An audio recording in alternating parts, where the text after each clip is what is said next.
Welcome to Relationship Workout for Men, Season 25, Moving Beyond Transactional Dating. Episode 1, You Make My Ego Feel Good. We're here today with our guest, Anna Jackson. She's a psychotherapist based in the UK, specializing in everything mental health related. And in this episode, we're going to discuss how men tend to go for looks while women go for wealth. But to provide long-term compatibility, shouldn't we go beyond mere physical attraction or financial security? So welcome, Anna. And before we get started, can you introduce yourself a little bit, please? Hi, Vince. Yes, I'm Anna Jackson. I'm a therapist based in the UK. I do have clients globally, some of which are in the US, and I work for the UK's largest mental health hospital, and I also run a private practice. I do groups and I do one-to-ones. And yesterday I was just speaking at the UK's largest wellness festival called Wellnergy, so that was great. All about human connection and how to really connect in an overly connected world, which speaks to the almost obsessive use of technology, which we all seem to be doing, and the fact that loneliness is at an all-time high and actual connection is at an all-time low. So yeah, pleasure to be here. All right, well, thank you so much. So we're gonna discuss how men tend to go for looks while women go for wealth. In this episode, You Make My Ego Feel Good. So what do you think about this topic? Yeah, so I think it all stems back from when men and women were in a tribe, so really, really early day human. And as we all probably know, or as many people probably know, that, you know, men would be the providers, and that meant that they were able to provide for a family, and women were to produce the family. So men would look for a woman who looked like she would produce attractive and healthy offspring. There was that very direct link between attractiveness and being healthy. So originally it stemmed from kind of, if they're healthy, the kids are obviously going to be, well, better quality babies, I guess, and last longer, live longer, and be healthier and have a better life and be stronger, and then go on to take over the tribe, and all of this really good stuff that men would have historically looked for. And obviously then on the woman's side, it was who can like give my kids the best possible upbringing. So a lot of that has maintained, or, you know, an incredible amount of that is still in our society today. And, you know, like there's been so many surveys and studies done. It really doesn't matter what country it is, what part of the world it is. Time and time again, the studies come back with the same thing. Men go for looks, women go for net worth. Obviously, that's putting it very, very bluntly. Of course, there's more to it than that. But as an initial point of attraction, that just tends to be how it is. Of course, there's going to be people out there who are like, well, I don't just go for men's wealth. No, I'm not saying that, but I'm saying it is an important factor for the majority of women, or it's something that the majority of women at least consider. And I think women are far more likely to consider, or far more sort of driven by what a man looks like, as opposed to men being driven by what a woman looks like. Like that, you know, men are incredibly visual, women are far less so. So yeah, there's so much of it that still remains in modern dating.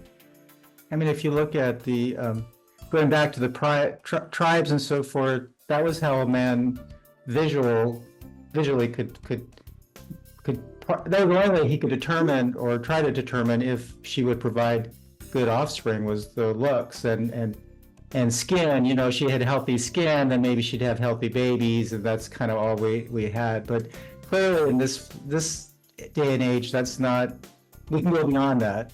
So what do you think they need to go? Because chemistry is, we were kind of talking about chemistry to some extent from the guy perspective.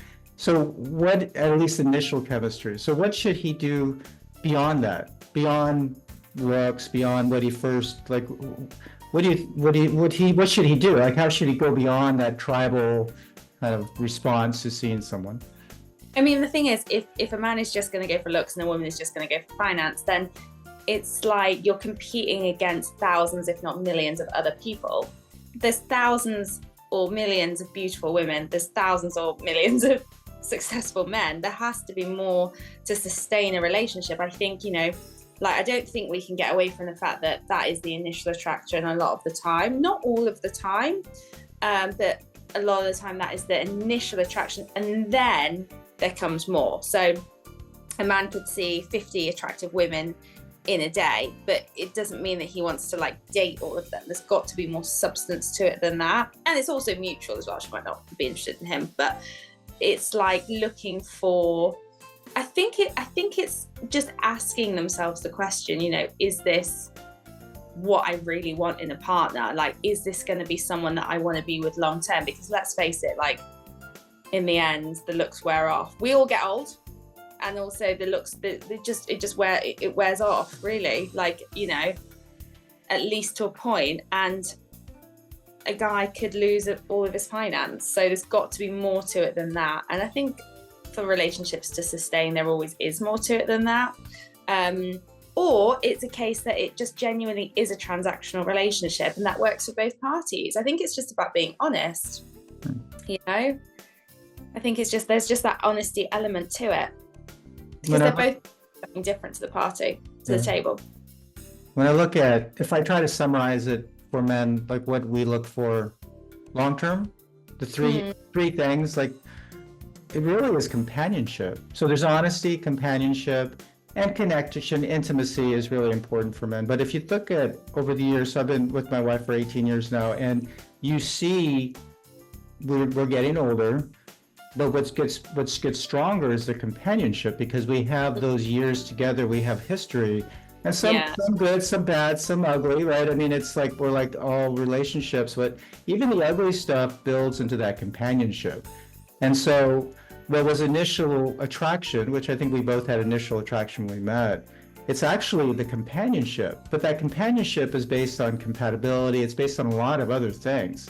So instead of the episode is entitled "You Make My Ego Feel Good," it seems like we have to go beyond that ego part into what is going to be the foundation for a good companionship if you're looking for a long-term partnership. Yeah. I think the initial question to ask yourself, if you're a man or a woman, is what am I looking for here?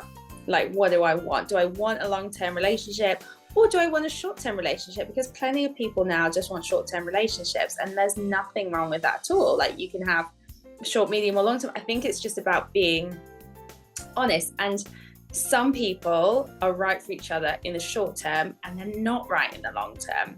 So therefore, if there's a transaction of some sort of ego, both egos being stroked, if you like, that's all right.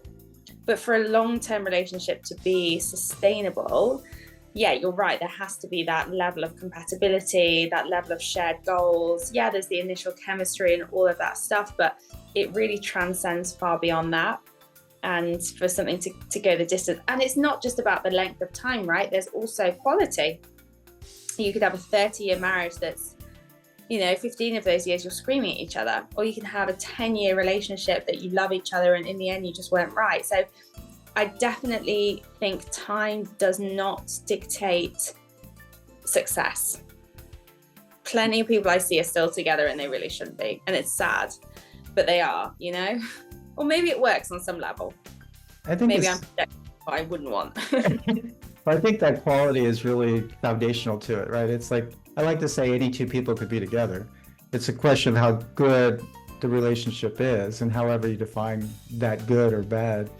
And it's, if you're dating purely based on ego up front and you haven't asked the right questions, then you might not necessarily find a very compatible or very good partner for you. You may not choose if it's purely based on looks or purely based on financial.